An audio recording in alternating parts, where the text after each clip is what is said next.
he or she is the best football expert on the planet. I'm just playing for pride now. And my prize gone.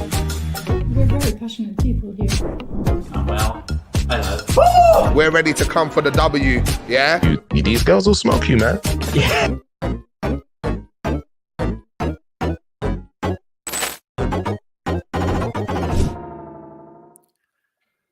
Hi everyone, and welcome to the Mirror Gaming Walkthrough, the weekly news show full of juicy gossip and all of the week's best gaming news. I'm Aaron Potter, a gaming content creator right here at Mirror Gaming, and we've got lots to talk to you about today, including a potential Starfield release date, which is obviously one of Xbox's biggest games this year. Looking forward to that. Could we see Call of Duty on Nintendo Switch? Some documents would seem to suggest so. And we'll also be celebrating PlayStation VR 2's release day today, because obviously it just came out today for us worldwide, as well as here in the UK, and Jasmine's got her thoughts on that.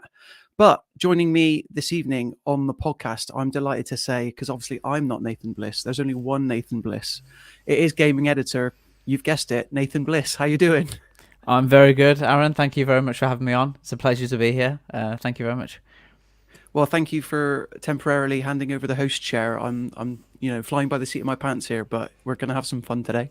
And then I've already briefly mentioned, but returning to the podcast after too much time away, it is the one and only Jasmine Mannan. How you doing, Jasmine? Yeah, thanks for having me. I'm doing well today. Happy to be here. Happy to share my spicy opinions as always.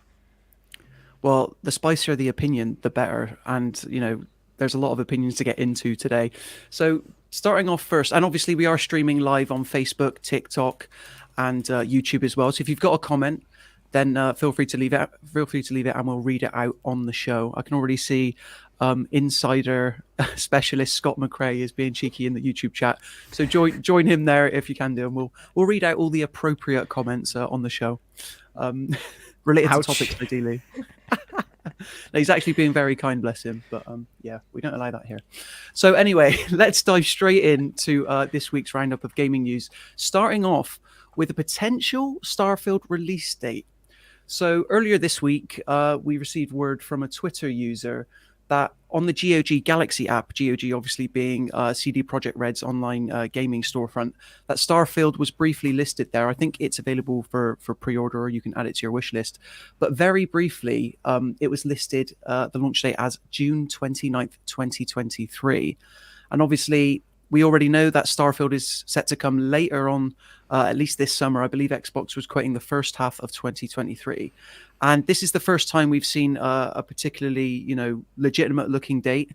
And I just wanted to get everybody's thoughts as to what they basically let us know your excitement levels about Starfield, and then, how legitimate is this date looking? Nathan, let's go to you first. Yeah, I'm really excited about Starfield. As you know, I think we've discussed this on the walkthrough many a time.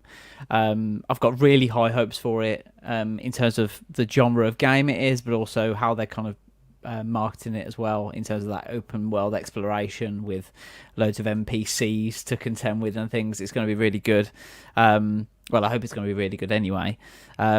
For the release date, obviously, they said that it's the first half of the year. They're cutting it extremely close, and then they're technically not lying when they say that, if that is the release date. But it's like 2 days before the end of the first half of the year. So maybe it's right. I mean, there's some speculations, and there's been speculation for ages about the release date, and they've always been quite coy on it. But it seems very specific to me to just put a release date on there and just, as a placeholder. If it was a placeholder, surely it would have been like July 1st, which would signal the very end of the first half of the year or something around that. So it seems quite specific to me, and it seems about right. And to be honest, if it was June, I think that gives Bethesda enough time to make sure the game's in a decent state. 'Cause I know, Aaron, you've got some thoughts about potentially the game being a bit of a buggy mess if it was to release a bit early, and that's what I'm scared of as well. So I think June's a nice release date, getting into summer. There'll be lots of excitement around it, and it'll give me a chance to stay inside and play the game instead of going out and getting all that pesky sun on my skin. Why would you want to do that? Yeah, why would you want to do that when it's far too easy to stay in and play video games, especially, as you say, a game as big as Starfield. I know, Jasmine, that you're not the biggest on story-driven games, but obviously 1,000 planets to explore, lots of characters to meet and relationships to build. Number one, does Starfield do anything for you? Are you excited to play it? And how legitimate do you think the June 29th release date listing could be? I am, despite not being into story games, actually really excited for Starfield, just because I feel like it fills that sort of like void that No Man's Sky sort of left behind, because it wasn't really what loads of people were expecting, you know? So I'm really hoping that Starfield does sort of do that for me. I think the release date, I was going to say the same thing as Nathan, that, you know, they've said the first half of the year and they're cutting it so close. But if it is the confirmed release date already, like on their end, why would they not be sharing that with the audience who are sort of like desperate to know when it's coming out? And I know that it's probably because they want to do like a big reveal and stuff, but it just, for me, doesn't make sense why they wouldn't try and sort of reveal that as soon as they were aware, because people are already really disappointed about like pushbacks and stuff like that. So I'm not too sure about that one. I don't know, there's always a chance that things could be like fake or photoshopped, or even just this could be Xbox's way of like drumming up some excitement again, you know? So I never want to say whether I'm sure or not, because I don't like being wrong. But well, yeah, I mean, if you think of like the pressure that's on this game, this is the first new intellectual property developed by Bethesda in over 25 years. It's going to be one of the first party Xbox games to be released for a while, so that there's huge pressure on this game, and I think they're gonna keep waiting until this game is fully ready, in my opinion, for it to go out. Because if it goes out and it's a disappointment, that's going to be a big blow for Microsoft and Xbox. So I think they're doing the right thing by leaving it as late as possible. And June seems like a decent... I mean, I don't know much about game development. I don't really know how long things take, but it seems like a decent amount of time for them to kind of... If it's in a state now where, you know, they could release it, but they're not sure, it'll just give them a few extra months to kind of polish it out and make sure it's the best game it can be. But you liked... I know we've talked about this before with No Man's Sky, and not kind of get itching that... not scratching that itch, if you like, of the open world space games. But you like Astroneer, which has got like zero story running through it, and you can't do anything in it other than like that's why she move likes some it. blocks around and stuff. yeah, but that's, I think like sandbox games are so fun. Like obviously not by yourself, like you do have like some level of fun in sandbox games on your own, but there's like a sort of barrier that you reach. But when you're playing with people, sandbox games are so fun. Just to be able to like make... I don't even know what we were making. Like, we just put together any bit of like equipment that we'd find and just glue it all together and then just try and make something. Like, it was so fun. Like, I feel like it's a whole different category of game though. Even though it's like that open world space game, it's like really different to what No Man's Sky was meant to be. Yeah. I started playing it when No Man's Sky kind of came out and ended up not being like what was promised. Because I thought, okay, maybe it can sort of like fulfill that void, but obviously once I started playing it, I was like, no, Astroneer it's a different game. It's not gonna really do it for me. Yeah, No Man's Sky was a bit... It was kind of like Astroneer in terms of how you could build different... you could build like your own like base and things, and you could like develop, like build your own cars and all that kind of stuff. And I didn't enjoy that. I wanted like a proper story mode running through it, and the fact that Bethesda are calling Starfield Skyrim in space, to me, that just sounds extraordinary. It could be... It definitely holds a lot of promise, doesn't it? But then when you say the phrase Skyrim in space, I just think back how buggy Skyrim was at launch, like famously. Yeah. Especially on the PS3. If you were a lowly PS3 player like me, like all the DLC was delayed, the frame rate was so choppy, and you were lucky if like most of the quest lines just worked. But so fingers crossed that, you know, by keeping their cards close to their chest, Xbox and Bethesda are kind of, you know, playing it safe, not wanting to reveal too much information too soon. I think the last time we got our big blowout of gameplay was during the Summer Showcase event last year. And admittedly, the game was looking pretty good. Like, aside from some very dodgy and questionable NPC face animations, you know, they showed off ship combat, a bit of space flight, exploration, and all this exciting stuff. But I think Troublemaker Scott has commented in the YouTube channel that it gives them enough time between that and Redfall, to be fair, talking about the Starfield release date. So if the GOG listing of June 29th ends up being true, then Scott is absolutely correct, I think, in that Redfall is confirmed to be releasing on straight into Xbox via Xbox Game Pass on May 2nd. And despite them being both Bethesda games, they're very different games. Like one's a cooperative shooter, and then Bethesda are very at that. Starfield, for as open and explorative as it is, it's very much a single player only experience, which, going back to what we were saying about No Man's Sky, like No Man's Sky has slowly become very cooperative and that sandbox and that make your own adventure, whereas Starfield is very, Skyrim in nature, in that you follow certain paths and stuff. So yeah, I imagine you guys are both going to be playing Starfield via Game Pass when it does eventually release. I'm scared to admit that with you. with you No. Game Pass is great value. If nothing else, Game Pass is great value. So don't feel ashamed. Yeah. Yeah. Do you have some like negative opinions towards Game Pass that I don't know about? I can barely remember. Yeah, but I'm gonna. The filter's firmly on this week. So Nathan, you're gonna play it via Game Pass, yeah? Yeah, it's a day one release, isn't it, on Game Pass? So yeah, it'll be downloaded straight away. What have you got to lose, right? Yeah, exactly. It's great value. Game Pass, as we know, and yeah, it's an easy option for me just to download it and get it on the go, I suppose. But yeah, I mean, Jasmine, weren't you listening last week? No, I wasn't. I was unwell last week. Oh, What's happened? What's the drama? Let me break out my little violin for Jasmine's illness. No, I'm so confused. Basically, last week we got into this whole thing about, is Game Pass going to be good for the industry, because Xbox revealed that, people that subscribe to Game Pass quite obviously don't buy the game outright, because why would they if they've got access via Game Pass? Yeah. So in trying to make their case to the CMA, they were trying to make themselves seem a little bit small. But for people that are interested in that, I would highly advise you to go and watch last week's walkthrough, for mine and Nathan's at least in-depth thoughts on that. And just to round off this story, speaking more towards what Jasmine was saying about potentially learning more stuff, we do know, obviously, we had the Xbox Developer Direct back in January, where we got more details on Redfall, Forza Motorsport, Minecraft Legends, and that's obviously where they stealth dropped Hi-Fi Rush. But as part of that same post, head of Xbox Phil Spencer was very adamant that Starfield is such a big game that it's having its own showcase planned, and they haven't put a date on that yet. They haven't put a date on the showcase as well as the game. But when they eventually do date the showcase, hopefully we'll watch it, and then at the end of that we'll get a Starfield release date.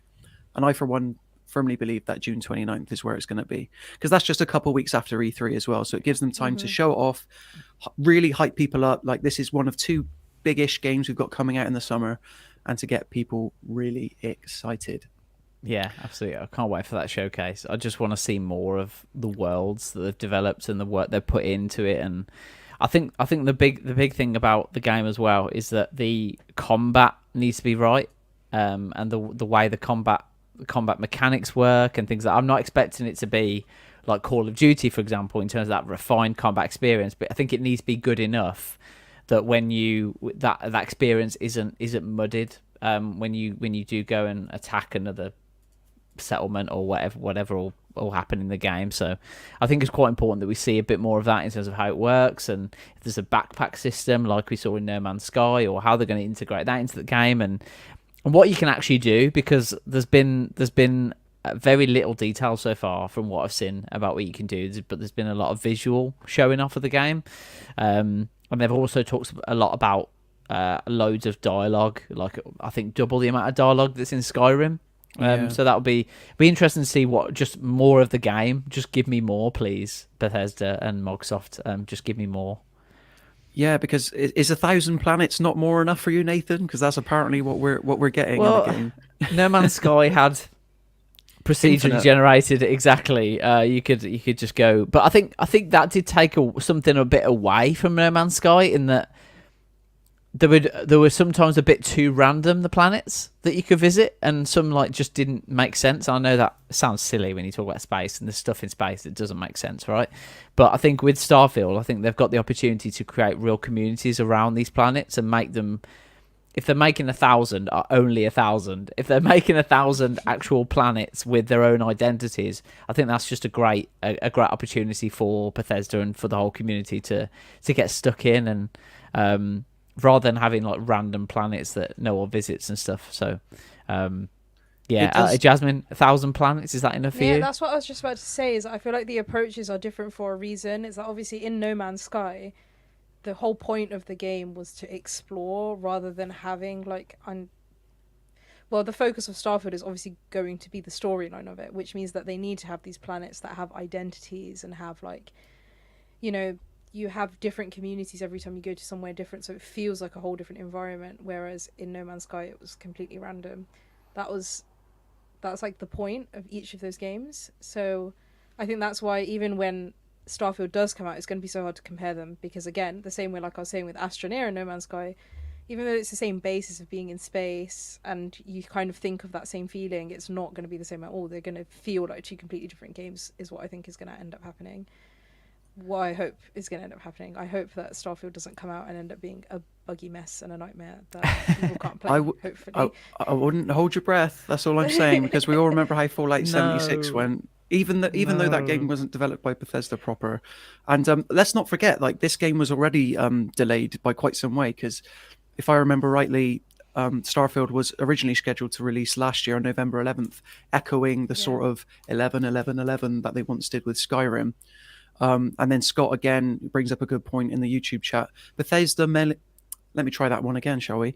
Bethesda melee combat has been an absolute dirt for years. This is according to Scott, everyone, not me. So hopefully they have improved that. And yeah, there was a short snippet in that 15 minutes of gameplay footage they showed during the last summer showcase, where I think it was first-person gunplay combat. And obviously, because Bethesda games want to be, I get this impression that they want to be everything to all people. You've got the option to play first person, third person, and as a result of that, you're never going to get gameplay to be as tight as, say, a Call of Duty, which obviously we're going to be talking a little bit about later. It's just the sheer scale of the game. I think they're hoping to make up for that with that. So yeah, I think as long as sorry, Aaron, but as long as I think Fallout 4 for me. I know that the combat wasn't the absolute most important thing in that game. It was about the storyline, which is what Jasmine talks about. As long as it's not worse than Fallout 4, it's fine. As long as if it's at Fallout 4 levels, I'm okay with that. As long as it's around that level, I'm okay. I'm like you said, I'm not expecting there to be like a Call of Duty refined experience with all different weapons and all that kind of stuff. But as long as it's Fallout 4-esque, I'll be happy with that. What a ringing endorsement. As long as it's no worse than Fallout 4 Starfield, then you've got Nathan's money. Well, you've not even got his money because he's playing it on Game Pass. Anyway, got his Game Pass download. Is that controversial for me to have Game Pass for games? Or in my opinion, no. I use Game Pass for everything, and I didn't know it was a point of controversy, to be honest with you.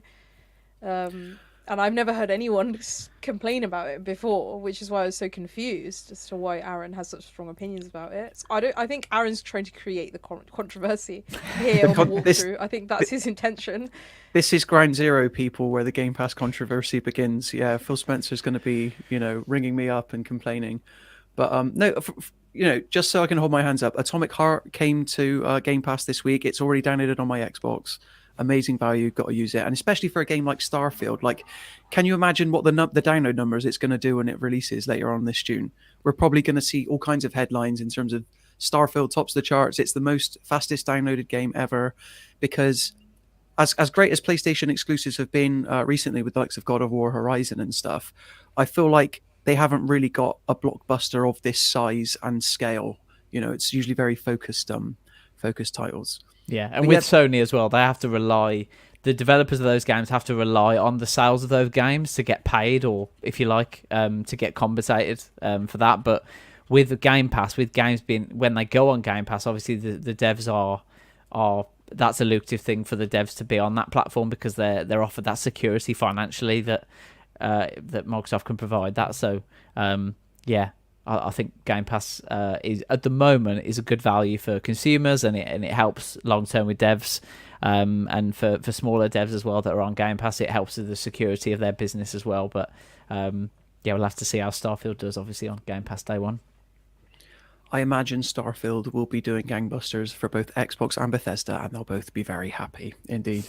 But sticking with Xbox, it seems like this is the platform that can't stay out of the news from week to week. There's always big things happening within the world of Xbox, most notably because of this Activision Blizzard deal, which obviously they've put in for a $69 billion deal, which they're still trying to pass through UK regulators, including the CMA.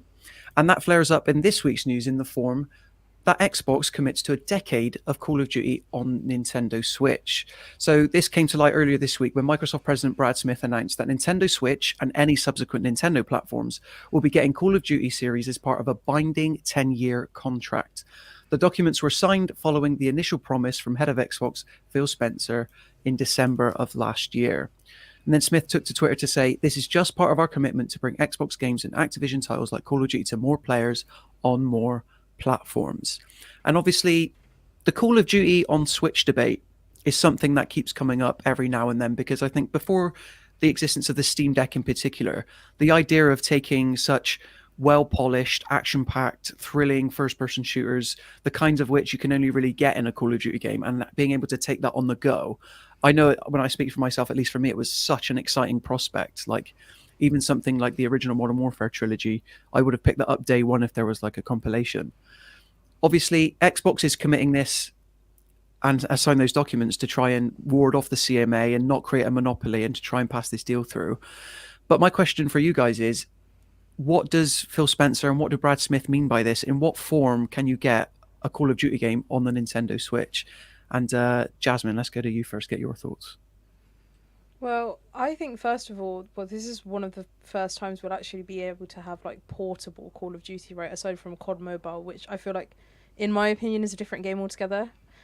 So I think, you know, since the DS, you haven't really had the opportunity to take COD with you anywhere. There hasn't really been that chance. So I think it is cool that it's coming to Nintendo Switch. But then the thing is about COD is it's a really like intensive game, just from a hardware perspective. COD is a really intensive game, right? And the Switch typically doesn't meet those demands for those really intensive games. So I don't know if it's going to be like a bit of a watered down version, if the graphics are going to be like a little bit worse, but I'm just a bit confused as to what that's actually going to look like. And I know that's the question you're posing, but I genuinely don't know. I don't know what the game is going to look like. And I am always interested in hardware and stuff like that, but realistically it's just not possible for the Switch to have the same graphics that COD has on like the Xbox or even on PC and stuff. So yeah, even when it comes to like storage file sizes, Call of Duty obviously notoriously eats up a lot of storage. So I'm trying to think, even with an SD card, you might struggle on the Nintendo Switch. Just have one Call of Duty game on there and nothing else, and then you're set for life. But Nathan, what do you make of the prospect of a Call of Duty game in whatever form on Nintendo's handheld console?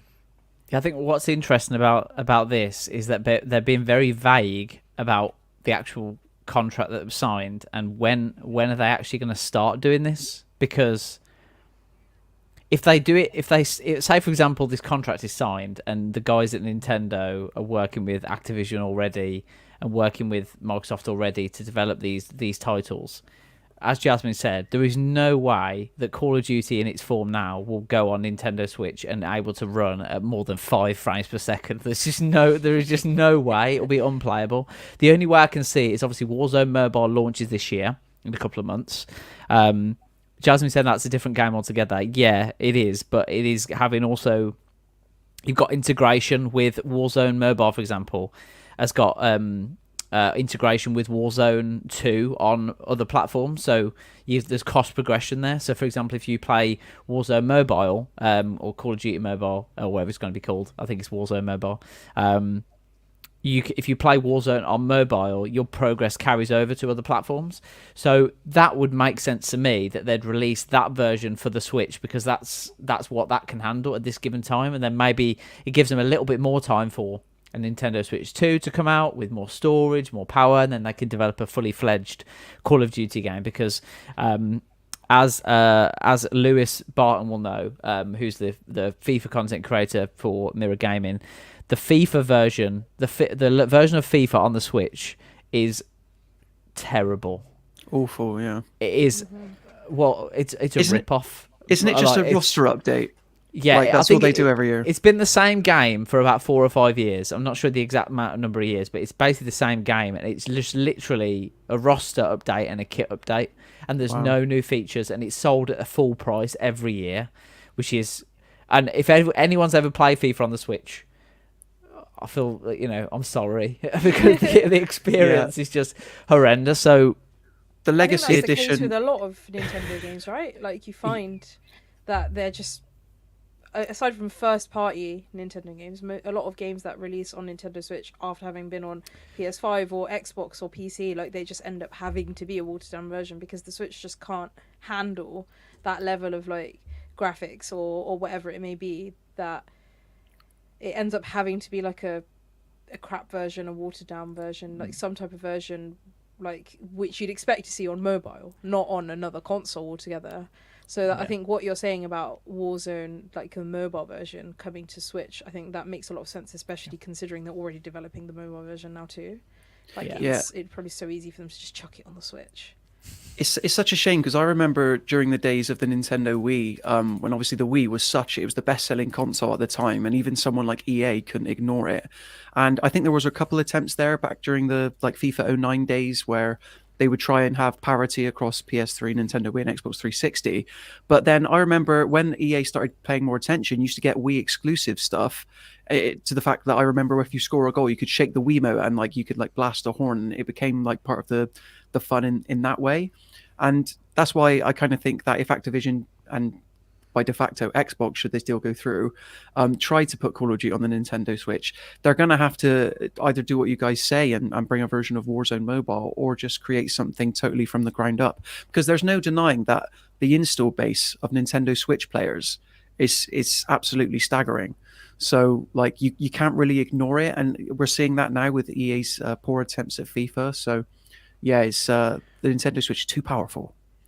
Yeah. I mean, I've just looked at it is called Call of Duty Warzone Mobile, and it's been released this year, but it's actually got some really good features that you wouldn't see on the PC or console versions. So, for example, the Verdansk map, which was so popular with Call of Duty Warzone players, is only available on Call of Duty Warzone Mobile. So, and it also supports up to 120 players in the Battle Royale mode. So if you think about it doesn't seem that watered down compared to I mean, it will be. I'm not, before you shout at me in the comments, it will be a watered down version. But it still feels like it's almost like a no-brainer that they just port it onto Switch, their mobile version onto Switch now. People who love Call of Duty might try it out on console just to play in Verdansk, because that's the kind of nostalgia feeling. That seems like a pretty no-brainer thing. I mean, everyone loves a bit of nostalgia, don't they? If they could just drop into an old game. They need to lure players over with a fan favorite map, is what you're saying, Nathan. Exactly. Yeah. But I mean, I Breath of the Wild looked really good to me on the Switch, and I was really surprised considering the hardware. It actually looked pretty good. Even when you plug it into an external display, the Switch looks really good. Well, that game does anyway. But that game's also quite old now. And if you look at... That's why I'm a little bit worried about Tears of the Kingdom. Will it keep the same graphical quality of Breath of the Wild? It looks exactly the same so far. So. Well, that's the thing, isn't it? Is that the absolute limit of what this console can do? You'd probably argue yes. And in that case... How good is even Warzone Mobile going to look on a Switch? That's what I was going to say. I think that now, the way that mobiles have come, like, you can probably play more, like, graphically intensive games on your phone than you can even on your Nintendo Switch. Because Nintendo Switch is old now. It's an old console. I believe you, yeah. It was released in, I want to say, 2016, is that right? It's old. It's not like... I feel like it's not going to stack up the same as like a new phone. And this is the thing, right? People are always constantly upgrading their phones. A lot of the time people like just buy upgrades all the time, get upgrades all the time on their contracts and whatever. It's much easier to keep up to date with the technology of like a phone than it is with a Nintendo Switch. I bought a Nintendo Switch at launch and then haven't bought like the new edition or the OLED edition since because I haven't had a need to. It's easier to keep your phone upgraded and more like necessary than it is to keep your Nintendo Switch upgraded with the latest tech. So it means that 9 times out of 10, I think people's phones are going to be a bit more powerful than their Nintendo Switches, which sounds a bit like insane to say, but I just think that's like true. Yeah. Sorry. I was just going to say, because obviously, Jasmine, I know you play like a lot of Fortnite, and I was just going to want to get your opinion. I know that's like a heavily stylized game, but have you given that game a go on the Nintendo Switch, and is it at least playable? Or It's not playable, in my opinion. I think like when I have friends over, I'll normally be like, okay, I'm going to play Fortnite, like, and then I'll give them my Switch to play, and then I'll play on my PC or whatever. And it is putting them at a disadvantage instantly. Yeah, it's bad. It's like you can play, but not me personally. I wouldn't. Even if I had no other option and I had to play Fortnite on my Switch, I was like in the deserted island and that's the only thing I have to do, I wouldn't play it. I'd go and walk around on the island and just not subject myself to it. It is really bad. Like 9 times out of 10, like people's skins don't even load. Everyone's just like the default skin because the Switch just can't handle the graphics of it. And like loads of assets don't load in, the frames are really like low. It's just you can't. People that are good at Fortnite on the Nintendo Switch are probably like pro level if they played on another platform. I'm just saying, like, if you're good on the Nintendo Switch, you're cracked.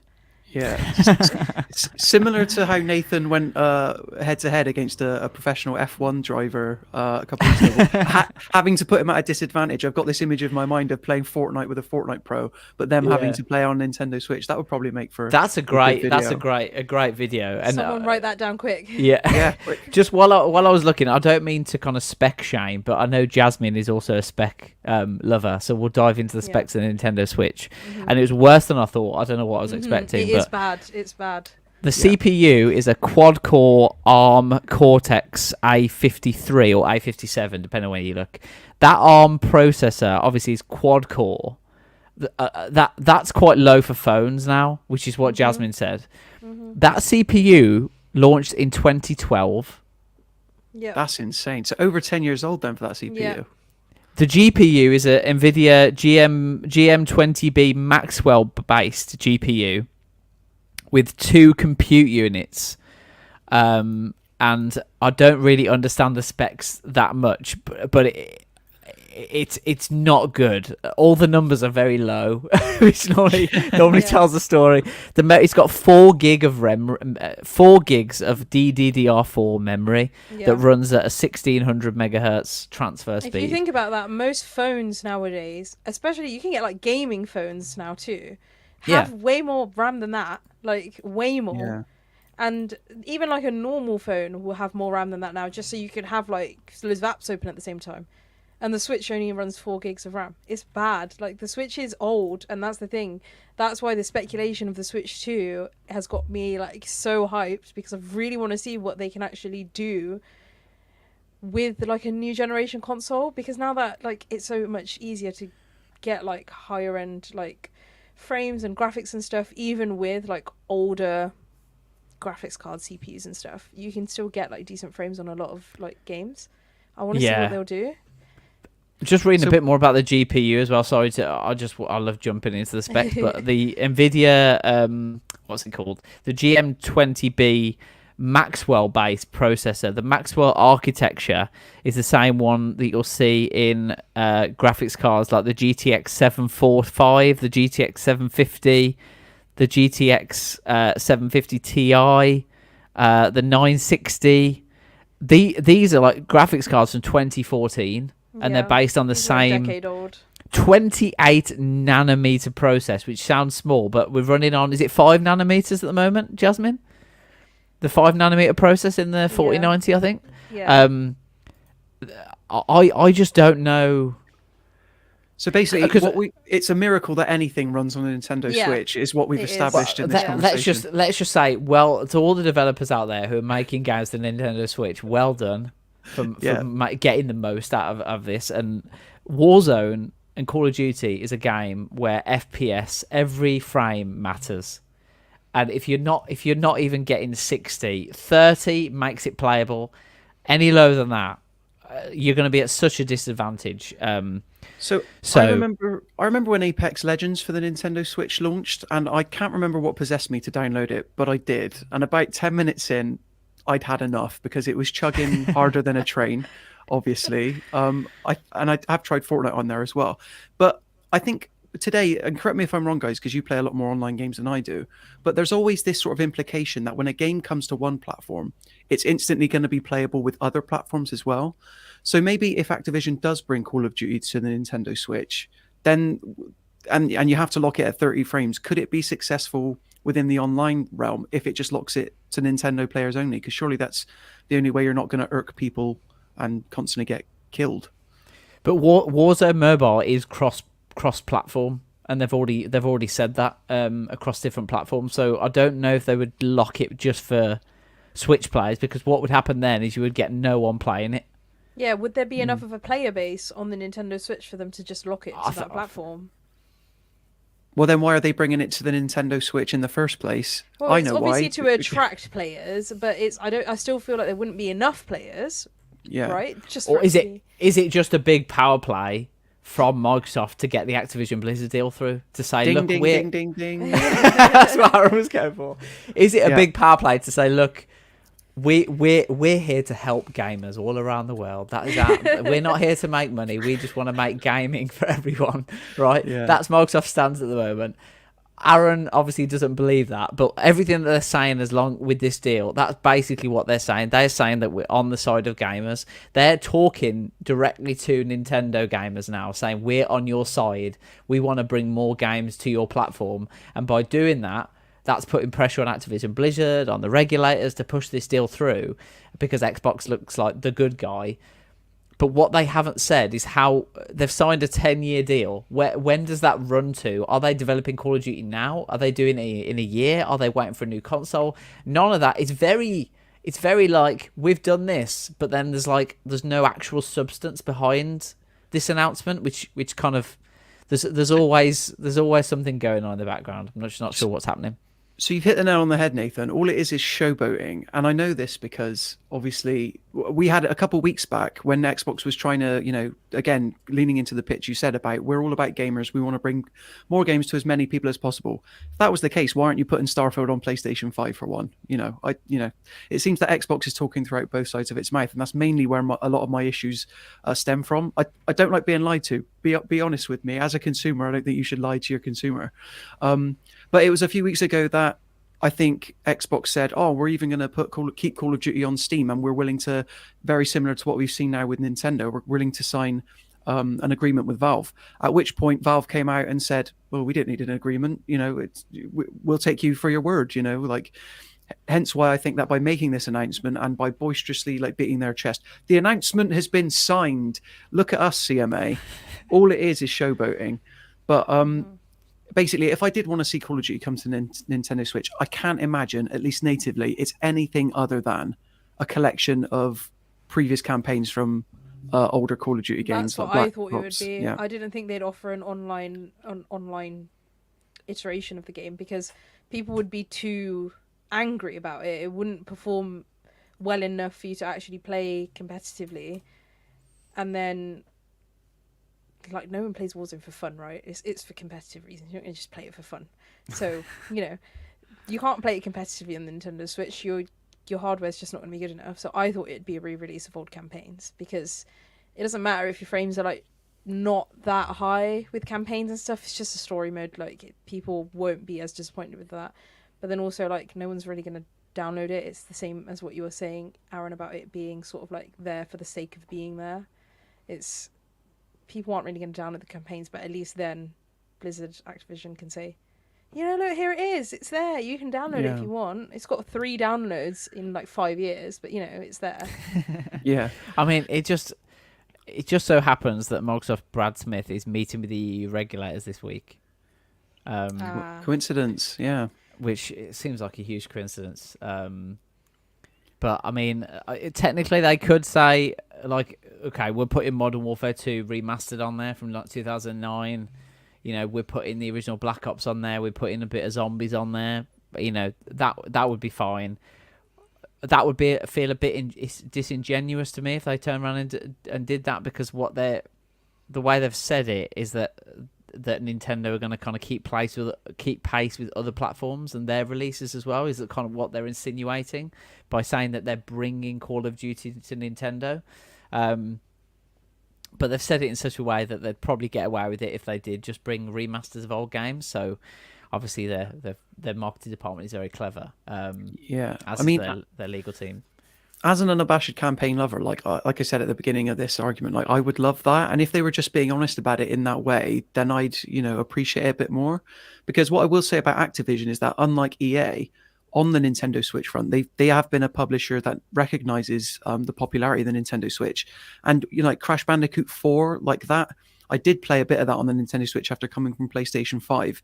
And you look at the 4K textures that was in that game, very clever bit of marketing spiel there, and then you had the Tony Hawk 1 and 2 remaster collection come to the Nintendo Switch, and both of those games were perfectly playable. So I think as long as they're aware of the Nintendo Switch's limits, which we've found out in this conversation are very limited, we're probably in need of a Nintendo Switch 2. And noting once again, Brad Smith does say, and any subsequent Nintendo platforms too. So he might know something that we don't, that isn't public yet, in fairness to him. But yeah, some very interesting things going on within the world of Call of Duty. Think of this from another perspective, right? Say they release Modern Warfare 2 Remastered, the 2009 version, for the Switch now, and they release Warzone Mobile that runs okay on the Switch.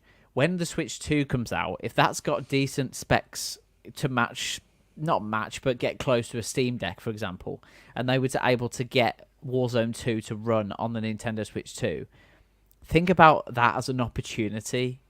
The amount of people that would play that handheld that have already got or already going to buy a Nintendo Switch 2 for other Nintendo titles, but then they're going to also be able to play Call of Duty as well on the go. A lot like that matches other platforms. That would be a tremendous thing for the industry to be able to have that capability. So it does seem like that 10-year deal, if the Nintendo Switch 2 is coming out pretty soon, it seems like a decent deal to do, because you're just going to get so many more. Think about the amount of Nintendo Switches that sell every month still, even now. There's so many out there that so many people own. It's just an absolute no-brainer. So many people are going to be playing Call of Duty no matter what version it is. I always think, though, with particularly the multiplayer angle of Call of Duty, like the prospect of playing it on the go is almost like you failed before you started, because if you are playing it on the go, what sort of public Wi-Fi are you going to even stand a chance, to be competitive online? The Avanti Wi-Fi. Yeah, but that's why it makes sense on mobile, right? Because you'll have mobile data. Like on the Switch, you're not going to get a SIM card and stick it in your Switch, are you? Like, it's not really an option. Well, this is why, Jasmine, you said at the beginning of this discussion that this might be the first time Call of Duty comes to a portable console. But I'll have you know that Call of Duty Black Ops Declassified for the PlayStation Vita was not a good game, but it did. There was a version of the Vita. I mentioned on the DS before. Historically it has been there on the PSP, on the DS and stuff. But as of right now, you're not going to go out and buy a PSP or a PS Vita just to play old COD games on. I don't know what sort of person you would be if you were, but more power to you. Yeah. We have some chats. We have Miffy saying, I think it's important to notice they said Call of Duty and not Warzone, so probably will be a bunch of old campaigns, I reckon, he says, which does make sense. They didn't clarify Warzone, so who knows? And Scott says, big fan of Fortnite on the Switch. It's a good feeling. I think you're stretching the definition of good there a little bit, Scott, as you've been wanting to do. And since we're diving into the YouTube chat, I have to give credit to Mirror Gaming FIFA expert Lewis Barton, who, on the topic of fun shooters, he says, EA made a sick Nerf and Strike game for the Wii where the gun could be used as a blaster and remote. Should bring it back. And I, for one, am in agreement with him. Go weird with it. Go nuts. I didn't think. I'm sure he said that he doesn't play any games other than FIFA, didn't he? The other day to us on a video call. He did say What's that. going on, Lewis? Well, he plays Nerf and Strike for the Wii, apparently. Is it because it's he has an a EA Wii title? just to play Nerf and Strike? Lewis, I feel like I don't even know you anymore. Can you explain, please, in the chat what you do with that? He also said, which I really like. He said he's talking about the. He said that it looks like FIFA 09 on the PSP, which is back to our PSP chat. It genuinely does look that bad. Lewis has responded. So, Aaron, sorry, I'm taking your go for it. Hosting duties away. Can you? He says, "I was 11. The times have changed." I love that. I love that. But that's what. Not to make this a PSP conversation, but seeing like all these blockbuster games come to a portable, I think that's the sort of nostalgia we were talking about earlier that Activision is trying to tap into. It's like all those games that you love, they're in the palm of your hands. But on the technical level, you're probably better off with a Steam Deck as opposed to a Nintendo Switch currently. I've not tested Warzone 2 on the Steam Deck actually. It'll be interesting to see how that runs. Yeah. I haven't either. To be honest. So yeah, maybe we need to get on that. Yeah. So touching a little bit more on the Call of Duty angle, there was a big data breach at Activision earlier this week, which may have leaked the potential next resurgence map for Warzone 2. So obviously, famously, Nathan, at least famously within the Mirror Gaming sphere, you and Nathan tried out Ashika Island not too long ago when it launched. I think that was last week, I want to say. Last Wednesday, yep. Last Wednesday. So this question's for you specifically. There's a new map that is supposedly linked going by the code name Saba, and it's expected in May as part of Season 4, according to this leak. Do you think there's any potential that Warzone 2 could reach the heights of the original with a second resurgence map potentially coming? I mean, they've only just launched Ashika Island, and that's kind of been well received. But Warzone 2 is still struggling. You see it in the content that goes out, the content creators are producing the content, the amount of people playing the game. It's still struggling. It has seen a pickup after the resurgence mode has come in, but I think more still needs to be done for it to reach those heights. And I'm not surprised that there's going to be a new map, because for the original Warzone we had a number of resurgence maps. You look at we had Rebirth Island, and then we had Fortune's Keep as well. So we've already had that kind of experience with the original Warzone. But I feel like Warzone 2 is just playing catch up all the time, because it started off, the launch was so rough. The fact they didn't launch with Resurgence, the fact they didn't launch with combat records, the fact that there were so many different bugs and things, it just feels like they should have waited to launch it until now, to be honest. If they launched it with everything, it would have been a much, much better experience for everyone. And it just feels like they're playing catch up now. I hope I still really enjoy it, because I'm a massive Call of Duty fan. I love Warzone, I love Resurgence, but it does feel like it's playing catch up all the time, and it's time will tell whether it reaches the heights of the original Warzone. But at the moment, it's not looking great, to be honest. Even with all the changes, it just feels like it's a bit too late. But I'm always, as Matt knows, I'm always a hopeful person, and I'm always hopeful that it can come back to its former glory. But even amongst my friends group, if you're watching, you know who you are. There's not that sounds like a threat. You know who you are. Play Warzone 2 with me. With the original Warzone, there was that kind of excitement of like, oh, we're playing Warzone this week. With Warzone 2, it just seems like maybe that's got something to do with me rather than the game. But this is the thing, is that like everyone still plays it. Like, I think you're guilty of this too. You complain about it non-stop, but you still play it all the time. And I know it's not just down to the game. It's obviously there's like an emotional attachment there. It's like one of the games that you can play with all of your friends. But if you guys just like left it alone and went to play something else, and everyone else did too, then they'd be forced to fix it, because people aren't playing it. That's why they get away with making it so crap. It's because everyone is still playing it. Right? I last played it on the live stream on Wednesday. You've not been tempted to go back in. That was 1 week ago. Yeah. That was 1 week. That wasn't that long ago. Yeah, I mean, Matt chimed in the YouTube channel now. He says it's because it's still the only option. Yeah. Just to give you an example, Jasmine. So I'm on playercounter.com, which isn't, it might not be that reliable, but it currently says that there's 279,000 players online on Call of Duty Warzone now. On Fortnite, there's 3 million players online, Yeah. and on PUBG, there's 350,000 players. Oh gosh. That is bad. So there's Even I know more that. players playing PUBG than there is Warzone. Modern Warfare 2 multiplayer, there's about 2,000 players online. That's it. Is that just on Yeah. PC though, or across all platforms? That's what it doesn't actually say, to be honest. Yeah, Maybe but I even should've still, done- it's not Yeah. good. Yeah. maybe should have done a bit more research using this website before I did. But I just wanted to just give you. I mean, even if it's anywhere near right, that just kind of shows what I'm saying is that people have genuinely lost interest in this game. Yeah. Before, I mean, let's take a look at Apex Legends. Yeah, 300,000 people. So there's more people playing Apex Legends as well. Wherever you Apex look, is making a bit of a resurgence, though. It's coming back a little hey, See what you did there. Yeah. well, yeah, very good, bit. very good. Yeah. It is coming Um, back, though. I think people are starting to get a bit more into Apex Legends, and I think it might be as a result of Warzone being really bad that a lot of other battle royals are now seeing like people coming back, like PUBG as well. So Yeah. like, if Warzone isn't really an option, people start to think about, oh my god, do you remember PUBG when we used to play that years ago? And then they go back to it and fall back in love with it. And I think that's probably what's happening. Get I it was on having- Nintendo. The player base will go. through Yeah. the roof. That's it. So many millions of Nintendo Switch Yeah. players just Microsoft waiting. should look at that. Microsoft should look at that. shouldn't they? Potentially.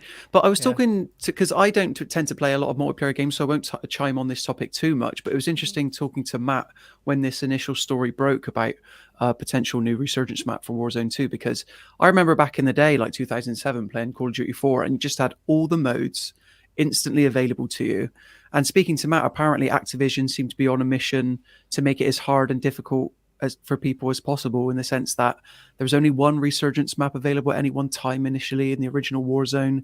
Warzone 2 is playing catch up now, and even when you do get like a mode like Ashika Island, you can't play it solo. It has to be quads, and there's always these different qualifiers that, me from the outside looking in, it's not an attractive proposition if I don't know what I'm going to get every time I load up the game. And I feel like that would be I can't be the only one who that would be frustrating for. So Yeah. those are my 2 cents anyway. Wait, Yeah. you I'd- need quads to play one of the maps? Yeah. But what if you don't have any people to play with? You have to just fill with strangers, or...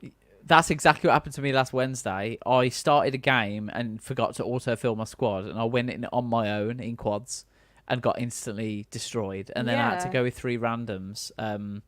So the way they do it is every week they have like weekly playlists where they change they change some of the maps, like what you can do on certain maps. So they do solos, duos, trios, quads, for example. When the Resurgence mode first launched, it was quads only, and it still is quads only. So Why? the That's new insane. update, the new update I think is due tonight or tomorrow, where apparently solos is coming back, or all the mode. It feels like, look, there's some really clever people at Activision, I think. I don't know. Have you seen who's running the company? Yeah. There must be a reason why that I don't understand. There must be a reason why they're doing this, but it just, Aaron, I Maybe completely it's agree to with you. It force just, people like to get. You have to be like, oh, guys, get on. Everyone has to get on now because we have to play squads or something. I don't know. Does that Big work commitment. though? Like, are people even going to come? Like, but I don't. Why not give players the option of playing with their one friend or their 2 friends? Why do they have to make them play with 4 players? I don't understand. I don't understand the reasoning for that personally. Yeah. There must be a clever reason, but I just can't. I can't understand. And it's like when Warzone 2 launched, immediately. I mean, I know people had time to process it, and it was like announced in time and stuff, but they took away the original Warzone Resurgence maps completely. So Resurgence hasn't been playable as a mode since like September, October time. And they've only just brought the Resurgence in. So to take that option away from players completely, I'm sure there's a reason to funnel people to the new game and all that kind of stuff, but I just don't understand why you just wouldn't like open it for everyone. When you launch a brand new map, just open it for everyone. And I know Matt's, I can just see Matt's chiming off in the YouTube chat. He's got a lot of thoughts. It's almost like he should be on the podcast to talk about this subject, but maybe next week. Yeah. He's on the subs bench this week. He's on the sub-spec. We've got him for backup. But I will, round out the conversation by saying Matt's last comment there, because I think it is a valid point. It's too many different lobbies in it, and no one is playing it. So they probably picked the mode that most people are currently playing on other maps. Yeah, so Activision, my advice as a non-Warzone player would be to make it as accessible as possible. And I know you've got other games out there like Destiny and some other ones that make it really easy, between different ranked playlists and stuff, which make it easy to jump in for people. Okay, so from one topic that I'm not really that knowledgeable of to a topic that I want to be more knowledgeable of. Today, as well as being an important day in my life, it's my birthday. I said I wouldn't bring it up, but what the hell, I just did. Hey, happy birthday. Oh, no. One present that didn't come through my door was a PlayStation VR 2, but it did come through the doors of many. And one person I know who has been tinkering around with this prestigious piece of hardware is none other than our very own Jasmine. So, Jasmine, your review went live earlier on the Mirror Gaming on site earlier today, but now we get to prod you for your deeper thoughts. What are your general impressions about PlayStation VR 2 so far? Okay, first I need to say my initial impressions when I got it out of the box were really terrible, and I was like, "This is bad. This is going to be bad." I was really disappointed. I was like, "Oh god!" Like, there's just certain things about the actual physical build of the headset where I was like, "This is not going to be comfortable to wear." Like, it's got rubber around the goggles. It just doesn't look like it'd fit comfortably in your head. So I was really disappointed. I sent Nathan a message. I was like, "Nathan, look at this." I sent him a video of it. I was like, "Nathan, this looks really bad. What am I going to do?" I was panicking. And then same evening, got it all set up, put it on, and genuinely it has been one of the best VR experiences ever. And I've been through many a VR headset. I have tried out, that one where you had to slit your phone in? You have to slit your Samsung phone into that old, goggle thing. I forgot what it's called. Originally had one of those. That was my first experience with VR. I was like, wow, this is so cool. And this was back when VR was really new. I had the HTC Vive Pro, and now I have Meta Quest 2. Now I've got this as well. And I've never had a VR experience as good as this, to be completely honest with you. I've loved it so much. And it's one of those things when you wear glasses is that you feel like you miss out on VR. It's not as comfortable for you. Your glasses get foggy when you're jumping around playing Beat Saber. So there's just there's not really been a headset I've had where I've finally felt like, okay, those issues have been resolved until I've tried this one, which is really, really good. But for me, it's still really expensive. It comes in at £529.99. And then you need a PlayStation 5. So if you don't already have one of those, you then have to pick up one of those for about £500. So then what, you're spending over £1,000. It's not even got any games yet. Wow. Which is really costly for the average consumer, If you already have a PS5, great. You'll have the PS5. You'll probably have a game library where they're going to release free patches and stuff. So you can actually get games VR ready. But if you don't, then it's just not going to be an option for you over a Meta Quest 2, which is standalone and 300 quid, So that's something that's kind of disappointing me. Can I ask, because obviously I'm a big fan of the Meta Quest 2 headset as well, and that made VR really accessible for many, completely wireless, 100%, yeah. Decent quality, a solid amount of what I would dub exclusives. That's the only place where you can still play the first Resident Evil 4 remake, the VR version. We're due another one next month. So you say it's the best VR experience you've ever had. What does the PSVR 2 do differently than, say, the Meta Quest 2 by comparison? I think just because it's more comfortable to wear. There's so many different factors with the VR that play into what makes the experience good. So you have immersion, you have the actual quality of the goggles that you're wearing, you have comfort, because obviously if you're not comfortable you can't play for long periods of time and stuff. And I think it does all of those so well. So with the comfort, with my Meta Quest 2, it's so front heavy, and then I don't actually have the Halo add-on thing that you can get for the Meta Quest 2. I have tried it, and for me it still doesn't really do it.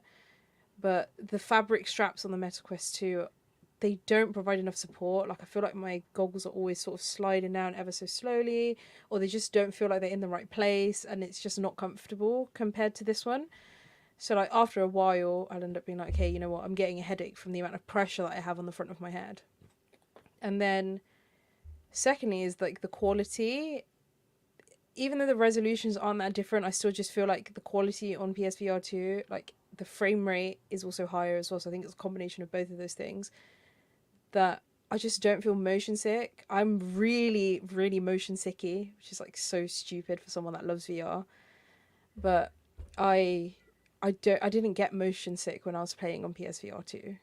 But when I play on the Meta Quest 2, I feel motion sick after maybe like 45 minutes and I have to stop. I played Rec Room one time and I had to stop because I literally threw up. That's how bad it felt for me. Yeah. Yeah. But on this, I was playing Horizon, and that's obviously like you're moving around a lot, you're climbing mountains and stuff. I feel like that's like the gateway to literally feeling the most motion sick, but I didn't feel it at all, and it was great. Wow. Can Do you I think just- that's... Yeah, go for sorry, it, Nathan. Sorry, can I just Okay. ask, because I'm really interested, because I've only used the Meta Quest 2, and for me, it's great for short periods of time, like you said, but the quality, the resolution, the overall picture isn't crisp enough, isn't vivid enough for that immersion. How much of an upgrade is the OLED display technology over I think the normal that definitely technology? contributes. The OLED display, just the colors being brighter and then the blacks being darker, makes such a big difference. And I think one thing that really makes a difference as well is that because it's got eye tracking inside PSVR 2, it tells you when, you know, like you can adjust the lenses on the inside. It tells you when they're at the right distance. And that's something I struggle with the Meta Quest, is that sometimes I just constantly am pulling them backwards and forwards because I don't know where I'm meant to have them. But with the eye tracking, it tells you when it's perfect, and that I feel like is going to contribute more as well. That's yeah, cool. back to the OLED part. Like, honestly, perfect. Like, you know, when the Meta Quest 2 goes dark, when it's meant to be replicating you sort of like having your eyes closed or something, it doesn't feel like your eyes are closed. It feels like you're looking at two black screens.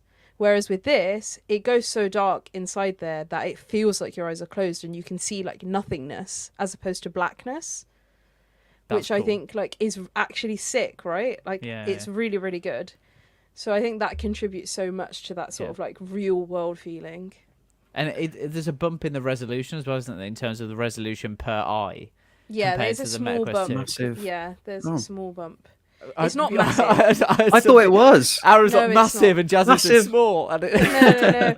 It's massive compared to PSVR 1, but it's That's only what- a small yeah. resolution increase Right, from the okay. Meta Quest 2. Okay. That's because I did own a PlayStation VR 1. I still have a Mm-hmm. PlayStation VR 1, and I don't have fond memories of getting it out the box and about 10 cables being labeled 1 to 10 to try and just hook the thing up. And there was a funny meme going around the internet, I think, what it would have been today, of like, you know, how to set up PSVR 1 versus how to set up PSVR 2, which I believe is just a single cable, right? Like it's It as is, simple yeah, as it's plugging just and play. one cable, yeah. Yeah, because I Well, know I a lot mean- of people were Sorry, worried about the go on. cable. No, go for it, Nathan. No, I read, because I obviously I read your review, Jasmine, on Mirror Gaming, which was great, by the way. If you haven't read it, go and check it out. It's live on Mirror Gaming now, with the video review to come soon. But one thing I was really interested in is that you talked about, and I really felt you when I was reading this, but you said that how can you ever be fully immersed when you're potentially just a fast movement away from tugging your console off the shelf because it's yeah. connected? How long is the USB-C cable? Is it long It is enough? very long. It's It very is. long, I will say. But I feel like the issue with the cable being so long is that there's more slack on the floor to Yeah. trip over. And I have cats in my house.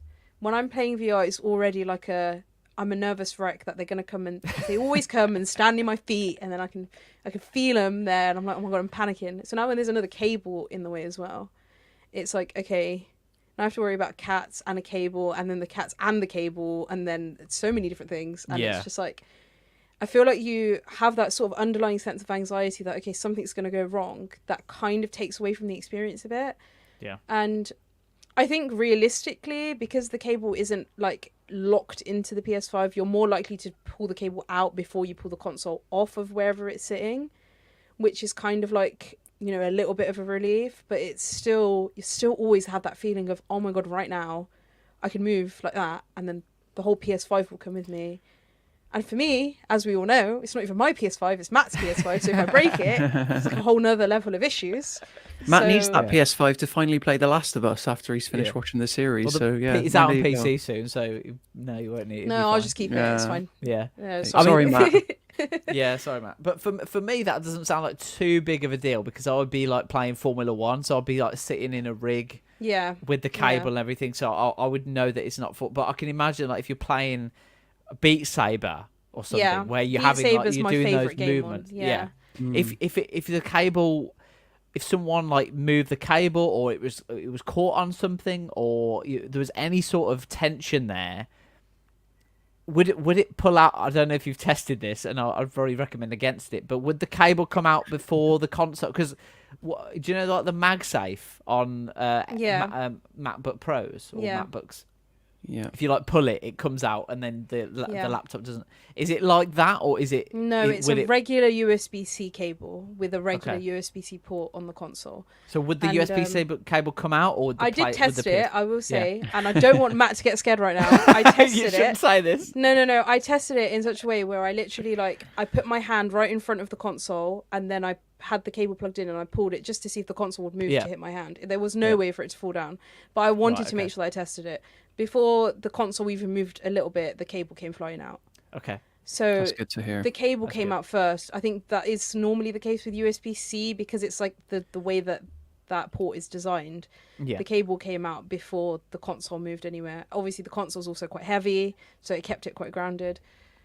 But I feel like that's still an issue. Like, maybe if you're at an angle or something and you pull the cable, like it might not come out as easily as when I pulled it in a straight line. You know, like there's always things that you're going to be concerned about with being connected to a console when you're playing VR. It also just kind of ruins the immersion. Like I had a cable, like it comes out of the back sort of here, and you can either choose to have it go behind your shoulder, in front of your shoulder, but it sits in such a way that as if it's meant to go through your shoulder, and I think that's just because of the size of my head. Like, it doesn't feel comfortable either behind or in front for me. So I feel like if you had a smaller head, it'd be perfect because it could go right in front and you'd be fine. If you had a bigger head, it'd be fine because it could go behind. But for me, it was just that sweet spot in between where it was just really annoying.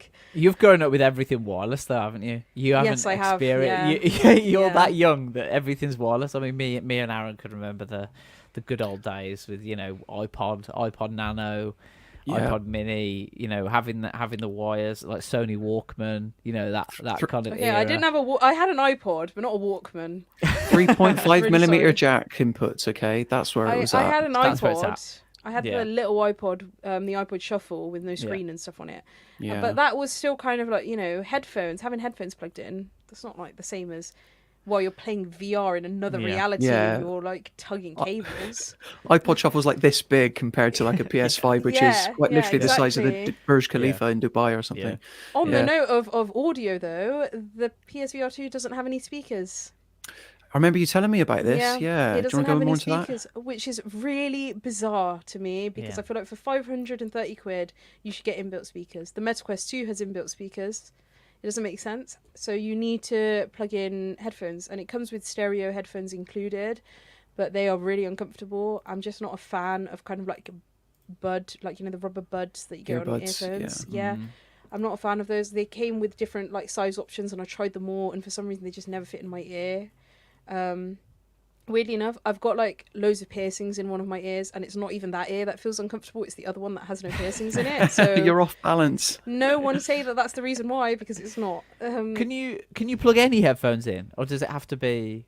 You Is can it just plug got? any. It's got a 3.5 millimeter jack, so you Yeah. can plug any headphones in. Okay. But the way that the headband sits on your head, it can't be a headset. It has to Of be course, earphones, yeah, like of wide course. earphones that would like dangle down and then, Yeah, go into. And it's your not got ears. Bluetooth. You can't connect to No. Bluetooth headset. No, it's Really? only wired. It's really disappointing, right? I feel like this conversation is Nathan. Oh, I might buy one, and then as the minutes pass, Nathan's just slowly becoming more and more disheartened.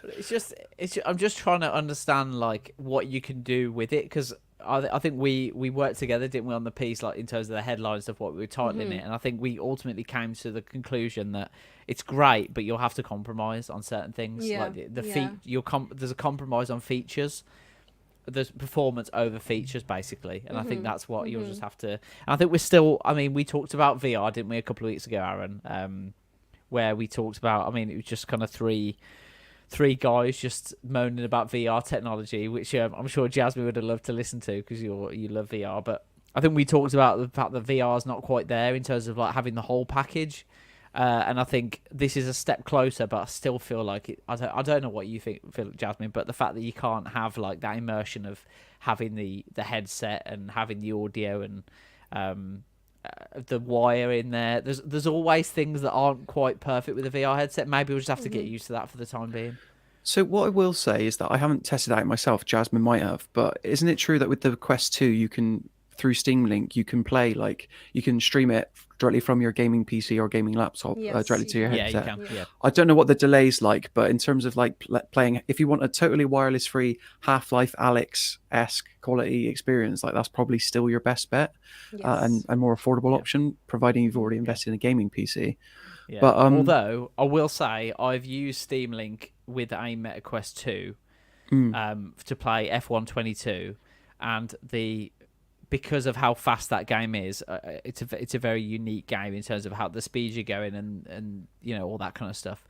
But it doesn't work that great. The best experience, like if you putting a cable in and having that data transfer to come through it makes it a much better experience. And I think there's especially other for options, fast though.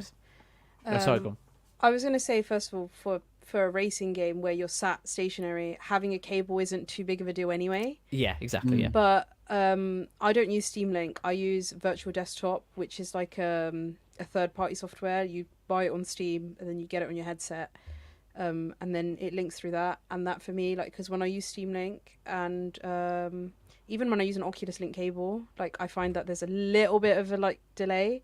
Yeah. So then I invested in Virtual Desktop, and there's no delay. I can play any game, and I never get any issues, even like faster games and stuff. And it's What's it called? Fine. I'm going to write this down. Virtual Desktop. Virtual Desktop. I thought that's what everyone used because it was. I have heard of like it before. The best option, yeah. Yeah. And you can thanks, Aaron. use Thanks for telling me. What can I say? Yeah, I'm not in the know.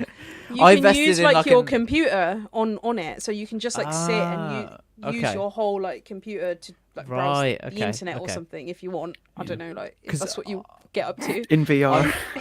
I invested in an active USB cable just for the best quality, because I just wanted that kind of clearness, and even that just wasn't quite there with it because of the Meta Quest 2 and the compromises you get with that. So I haven't got a PlayStation 5. I haven't got a PSVR 2, so I'd have to spend over £1,000 to try it out. So maybe I'll have to wait for that option.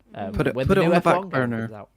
Yeah, I mean, obviously, I want to ask Jasmine a little bit about the games, because we've talked a lot about the hardware so far. That's all right, Nathan. Just don't do it again, yeah? Okay, please. No, because obviously you're a big racing fan, Nathan. I don't know, Jasmine, if you've had a chance to try Gran Turismo out in the PSVR 2 headset. No, I haven't. I actually haven't. I only got the code for it this morning, and obviously, been working all day. But I am probably going to try it tomorrow evening. Then let me hear you. Let me hear your thoughts about Horizon Call of the Mountain then, which is the big Sony first-party exclusive that they're trying to sell this thing on. Yeah. Does it deliver? I definitely think it does. I went into it, I'm going to be completely honest, I had no idea what the game was. I hadn't watched anything on it. I was just kind of okay, I need to test this headset. This is the game that I got with the headset to test it on. I'll play it. And I had no idea that it was even this massive, blockbuster title. And as soon as it opened, I was like, oh my God, I'm in heaven right now. It is so gorgeous. And it's in a little bit more of a cartoony style. So you're obviously never going to feel like you're actually really there. And there's these giant metal birds flying around. But I feel like it was as close as it could possibly be to feeling real as it could be, considering what style of game it was.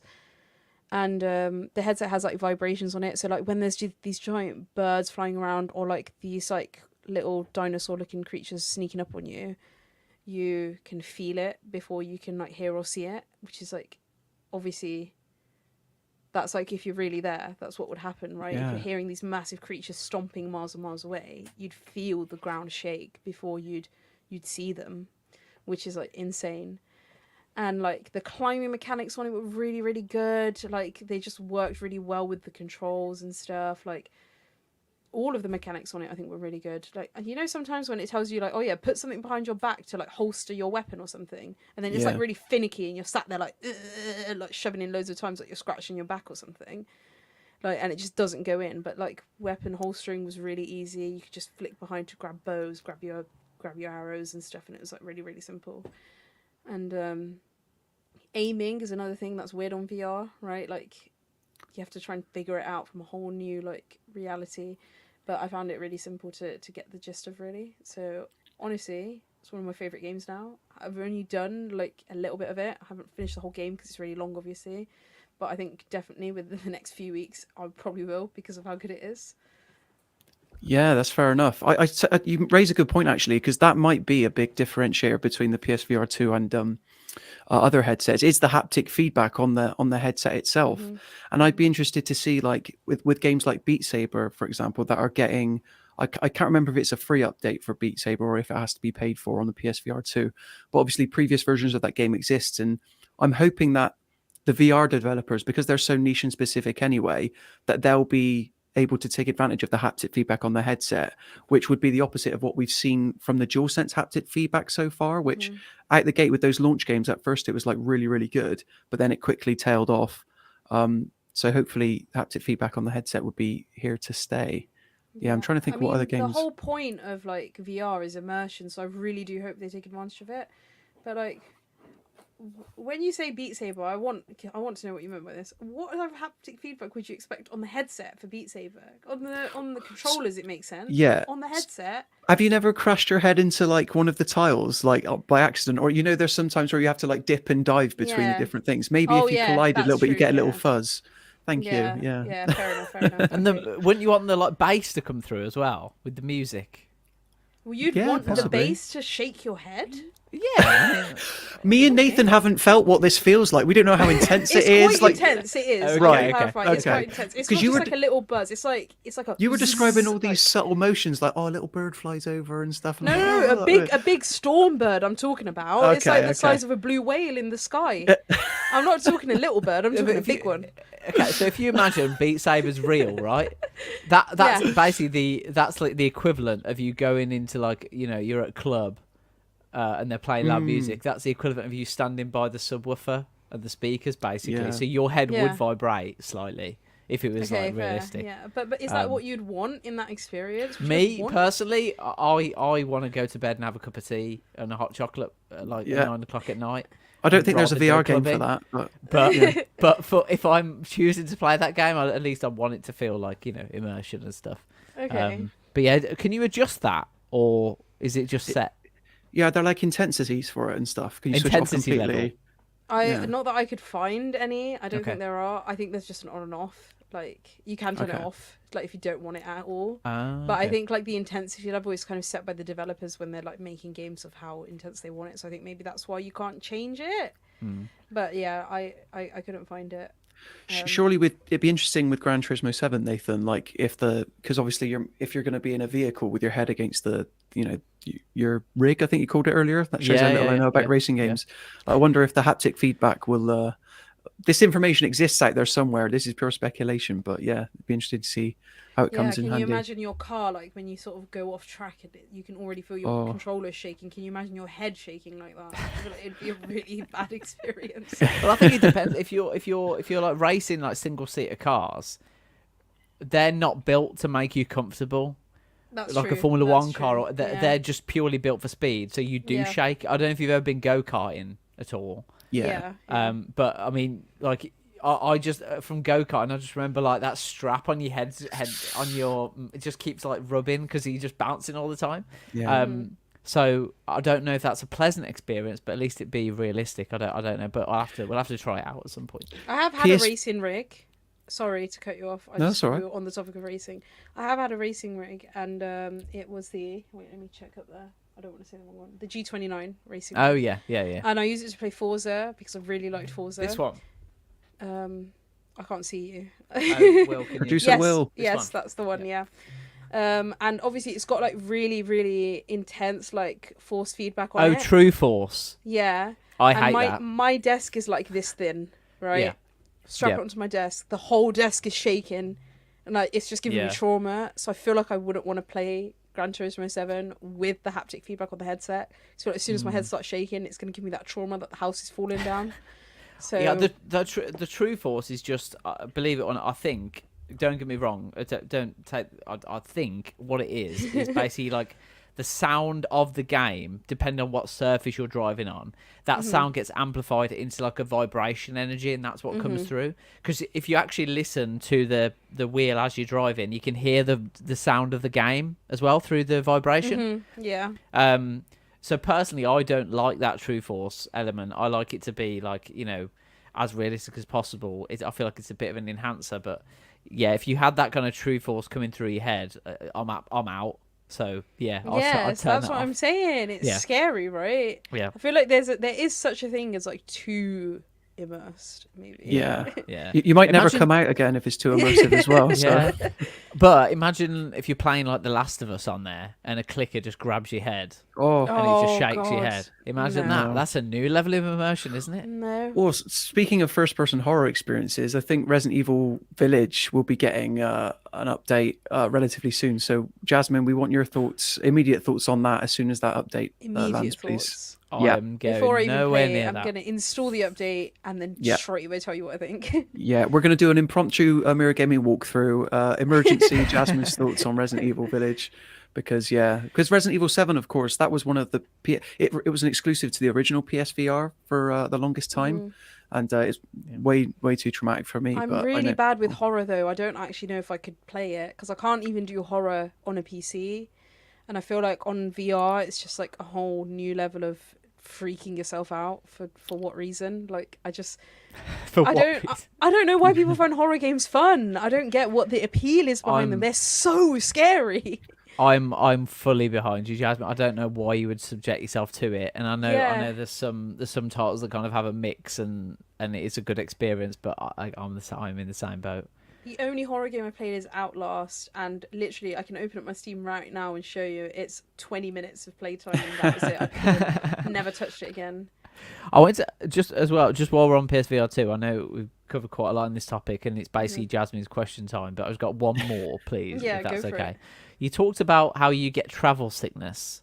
Yes. Oh, sorry, motion sickness, or I don't know if they're linked. Too, yes, okay, so it's kind of linked. Okay, sorry. Yeah.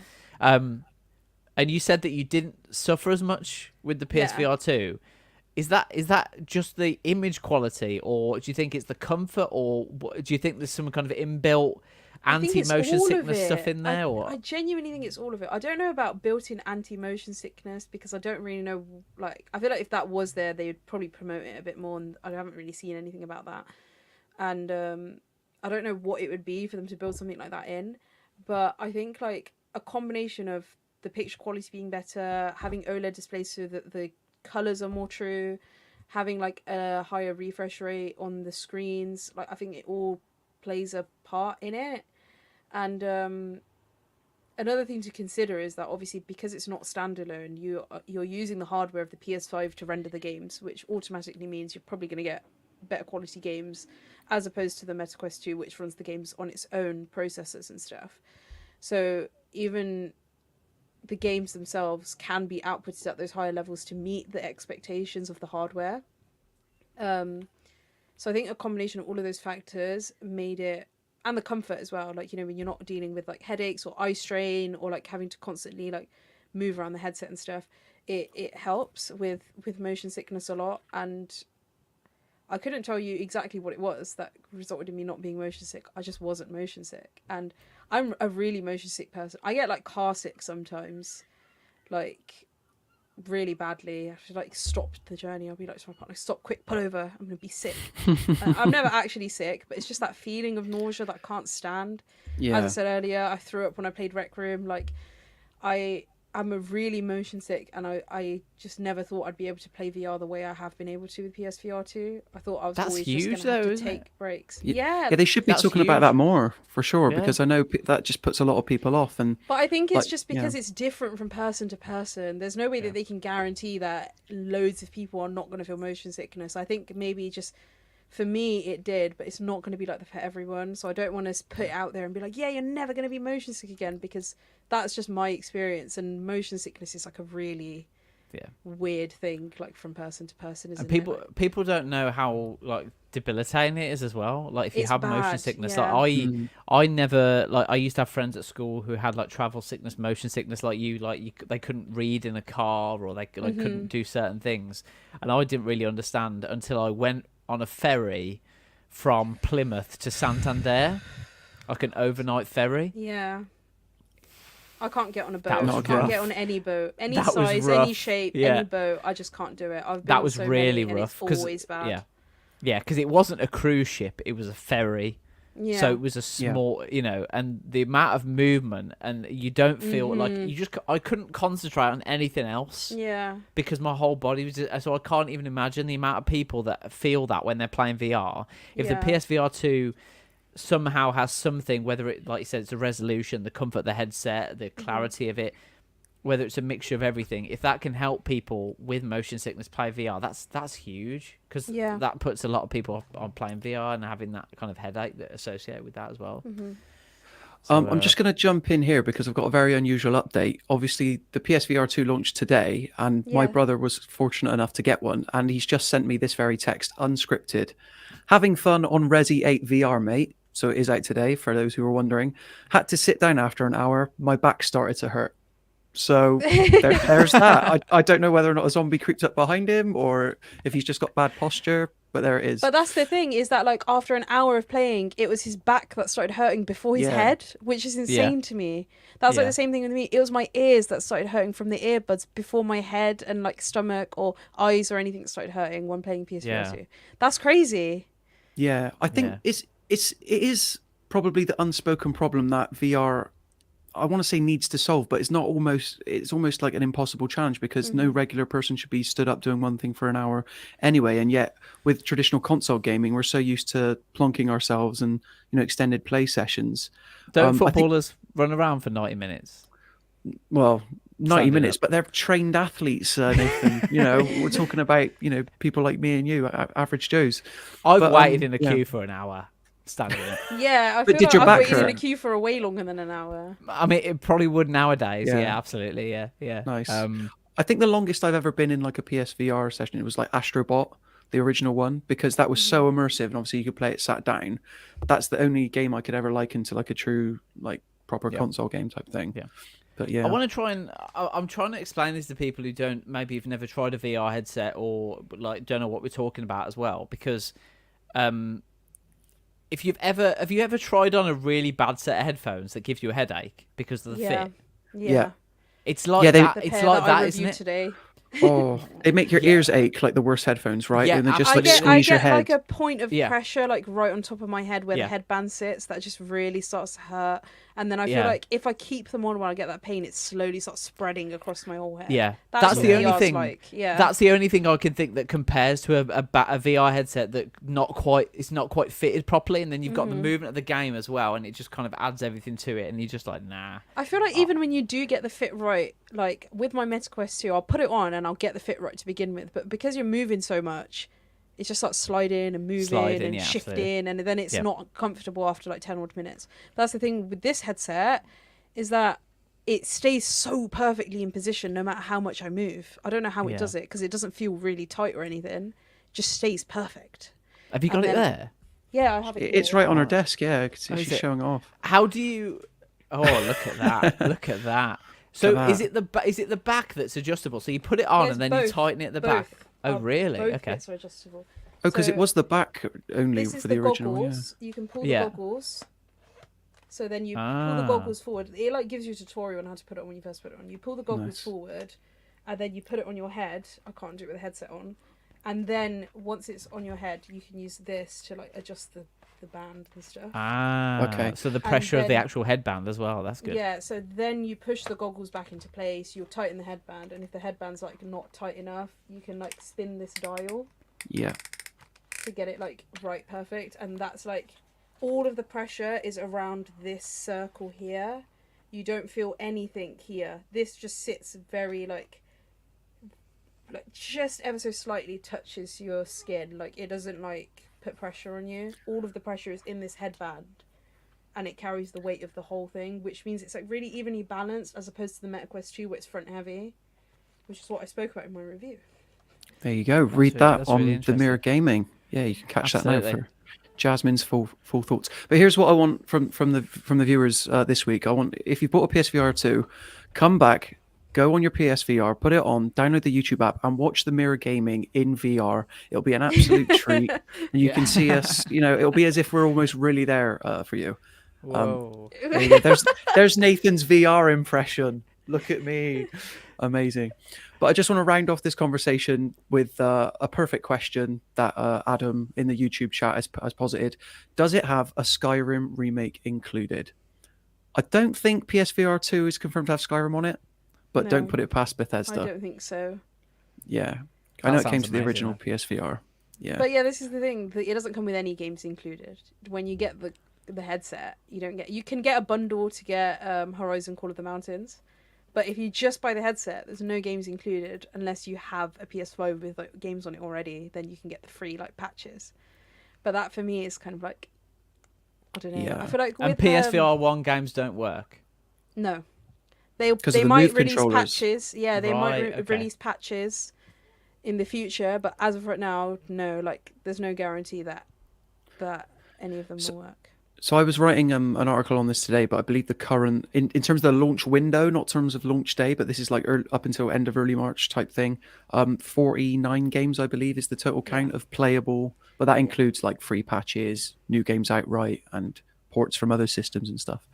So yeah, PSVR 2, very obviously, it's certainly just released today in its heydays. Is it going to take off? Time will tell, but I think, you know, at least it's a comfortable thing to wear. We just need the video game support on it, and that's where it's true. Starfield and VR.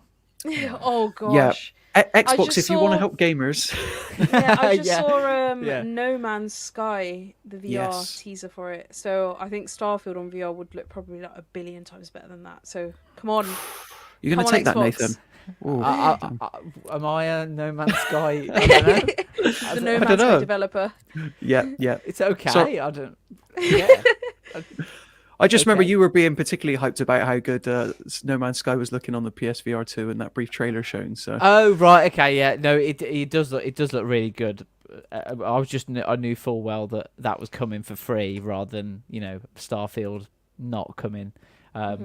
When does Microsoft do a VR headset? That's what I want to know. that's it. Weren't they doing like Surface stuff and like augmented reality rather than like Yeah. virtual reality? Yeah, So- they are. I think Yeah. they're more competing with like Apple's AR headset, which is coming soon, rather than focusing on gaming VR, because they care so much about gamers, guys. Don't worry, it's fine. Can we make that a long-running joke? Xbox cares about gamers. Yeah. They do. What do you And mean? That's can- not a joke. I just want to make sure that you cannot use the PSVR 2 with the PC. It doesn't work. No. Have you No. tried it? I haven't, but I can probably guarantee you it's not going to work. Because that. Could Shall I could you plug it could in you not right use now? it live on the show? Could you not just use it like to access your browser and stuff? You might not be able to Doubt like. it. Do you remember when you were talking about the DualSense Edge? It doesn't really work on PC, but it does though. Yeah. Is this sort of the same thing, or is it just I a, doubt like, it's going to be like that. did the PSVR 1 work on PC? I don't believe so. No. I don't think No? so. I might be wrong about that, but I'm sure like the You know what I'll modding do? scene. After this show, I'll plug it in and I'll just see what happens. Okay, see what If happens. it blows Do up it. my PC, then so be it, right? Because Nathan needs to know the answer to this question. Well, on that bombshell, on that little tease, does a PSVR 2 work with a PC? You'll have to tune in next week to find out. Obviously, we've not had a chance. We usually discuss our weekly thoughts on the Last of Us TV show. Unfortunately, not had enough time to do that, but we'll do a back-to-back double feature, double digest of episode 6 and 7 next week for sure, because we are very much still enjoying that show. But this has been the Mirror Gaming walkthrough for this week. Jasmine, I want to thank you for being here. Don't be away too long again. Thank you for having me, and hopefully I'll be back next week or the week after, soon enough. Well, we need an answer to that question, obviously. And Nathan, thanks again for joining me on the show as well, mate. Thank you, and thanks for hosting Aaron. Spectacular debut. Congratulations on that, and happy birthday again. Oh, thank you very much. Yeah. Now you're What making better me feel birthday bad. I present? didn't say it. Happy birthday. What better birthday present could I have than hosting a live show for an hour and a half? No pressure, everyone. But yeah, went well. See you next week, guys, for another edition of the Mirror Gaming walkthrough. Bye-bye. Bye. Bye. Bye.